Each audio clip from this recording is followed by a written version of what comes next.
اللہ تبارک و تعالیٰ نے قرآن کریم میں کئی مقامات پر ماں باپ کے حقوق کو بیان کیا ہے۔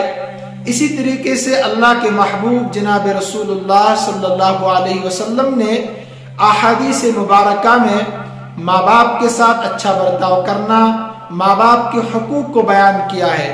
ان سب مقامات کا احاطہ کرنا، ان سب کو بیان کرنا مشکل ہے۔ ان میں سے چند مقامات میں آپ حضرات کے سامنے پیش کرنے کی کوشش کروں گا۔ اللہ تبارک و تعالیٰ قرآن کریم میں ارشاد فرماتے ہیں، اعوذ باللہ من الشیطان الرجیم، بسم اللہ الرحمن الرحیم، وقضى ربك الا تعبدوا الا اياه وبالوالدين احسانا۔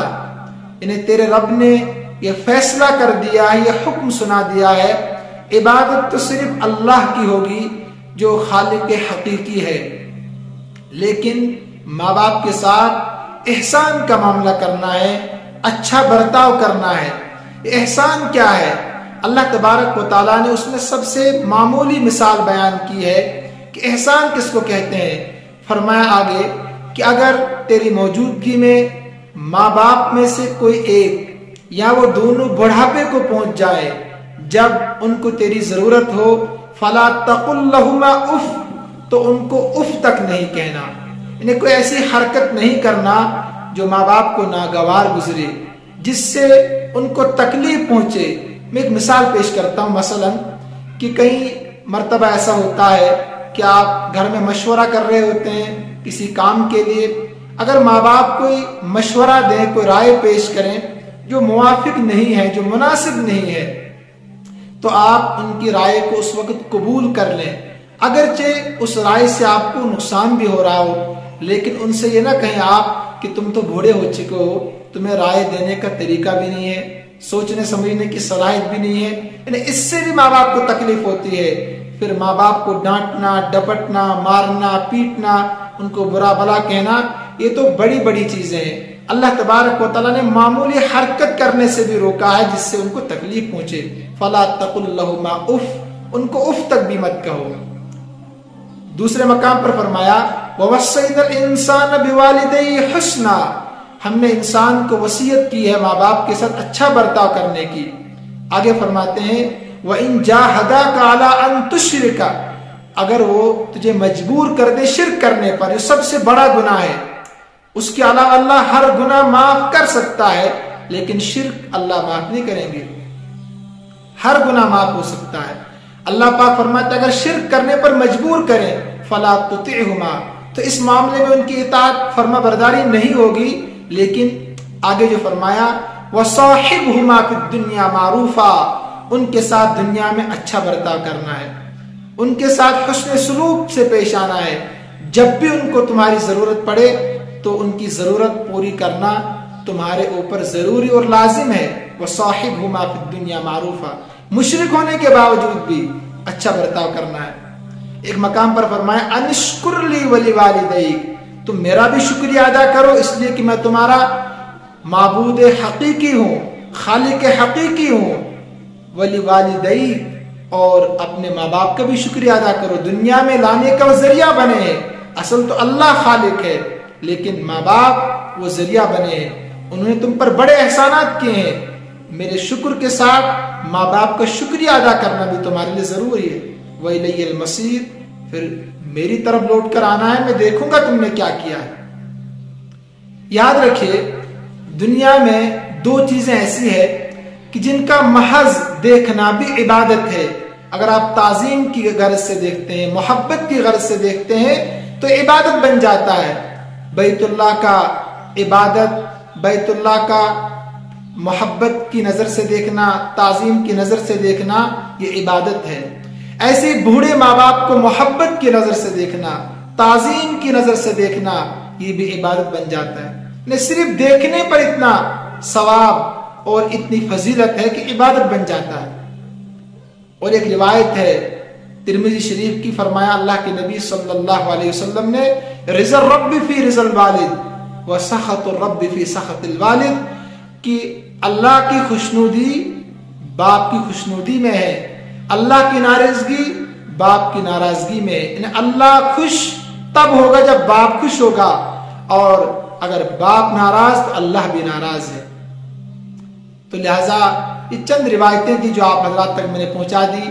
تو انسان کو اپنے ماں باپ کا شکریہ بھی ادا کرنا چاہیے، ان کے حقوق کو تسلیم بھی کرنا چاہیے اور ادا بھی کرنا چاہیے۔ صرف تسلیم کرنے سے کام نہیں چلے گا بلکہ ادا بھی کرنا چاہیے۔ اس کو سوچنا چاہیے جس طریقے سے ماں باپ نے مجھے بڑھاپے میں انگلی پکڑ کر کھانا پینا، پیشاب کرنا، پیشاب دھونا، بولنا، یہ تمام چیزیں مجھے سکھائی ہے، جب میری ان کو ضرورت ہے بڑھاپے میں تو مجھے بھی ان کے ساتھ وہی برتاؤ کرنا چاہیے، وہی حسن سلوک کرنا چاہیے جو میرے ماں باپ نے میرے ساتھ میرے بچپن میں کیا ہے۔ لیکن اس بارے میں ماں کے حقوق کو ذرا اللہ تبارک و تعالیٰ نے، اللہ کے محبوب جناب رسول اللہ صلی اللہ علیہ وسلم نے سختی سے بیان کیا ہے۔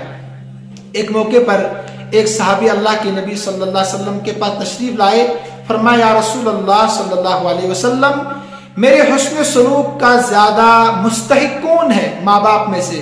فرمایا تمہاری ماں۔ اس صحابی نے پھر عرض کیا یا رسول اللہ صلی اللہ علیہ وسلم، اس کے بعد آپ صلی اللہ علیہ وسلم فرمایا تمہاری ماں۔ صحابی نے پھر عرض کیا تو حضور صلی اللہ علیہ وسلم نے فرمایا تمہاری ماں۔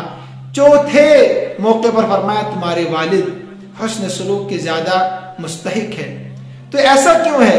اس لیے کہ ماں پر دو حالتیں ایسی آتی ہے کہ باپ ان میں شریک نہیں ہوتا ہے۔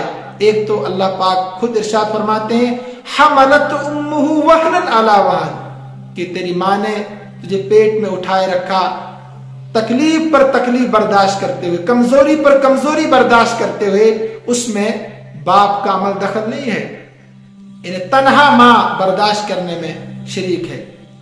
ماں کا خون چوس کر بچہ تیار ہوتا ہے۔ دوسرا موقع دودھ پلانے کا زمانہ، اس میں ماں اپنی پوری صلاحیت پوری طاقت صرف کر دیتی ہے بچے کو دودھ پلانے پر۔ تو یہ دو موقع ایسے ہیں کہ اس میں صرف ماں شریک ہوتی ہے۔ اس لیے اللہ کے محبوب جناب رسول اللہ صلی اللہ علیہ وسلم نے 3 مرتبہ فرمایا کہ ماں کے ساتھ زیادہ حسن سلوک کرنا چاہیے، شفقت، محبت، اچھا برتاؤ۔ باپ کا تو حق ہے ہی لیکن ماں کا زیادہ ہے شفقت کے معاملے میں۔ تو لہٰذا جو لوگ سال میں صرف 1 یا 2 دن منا کر فادرز ڈے مدرز ڈے منا کر سمجھتے ہم نے ماں باپ کا حق ادا کر دیا، اسلام میں اس کی کوئی گنجائش ہی نہیں ہے۔ پورے سال اپنے ماں باپ کا خیال رکھنا ہے، ان کی ضرورتوں کو دیکھنا ہے، ان کو کوئی پریشانی تو نہیں ہے، ہر اعتبار سے ماں باپ کا خیال رکھنا ہے، ان کو کسی طرح سے ہماری وجہ سے تکلیف نہ پہنچے۔ اور عام طور پر دیکھا گیا ہے کہ فادرز ڈے مدرز ڈے وہ لوگ مناتے ہیں جو ماں باپ کی خدمت کرنا بھی نہیں جانتے ہیں، ان کو حقوق بھی معلوم نہیں ہوتے کہ ماں باپ کے مجھ پر کیا کیا حقوق ہے، تو 1-2 دن منا کر سمجھتے ہم نے حق ادا کر دیا ہے۔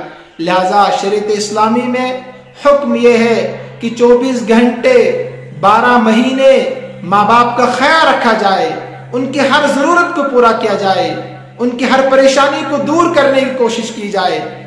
ایک روایت ضمن یاد آ گئی، مختصر میں عرض کرتا ہوں، اویس قرنی رحمت اللہ علیہ، دنیا میں سب سے بڑا درجہ نبوت کا ہے، انبیاء کا ہے، اس کے بعد صحابی بننا ہے، جن کے بارے میں اللہ پاک فرماتے ہیں رضی اللہ عنہم ورضوا عنہ، صحابی بننا ایمان کی حالت میں نبی کو دیکھنا۔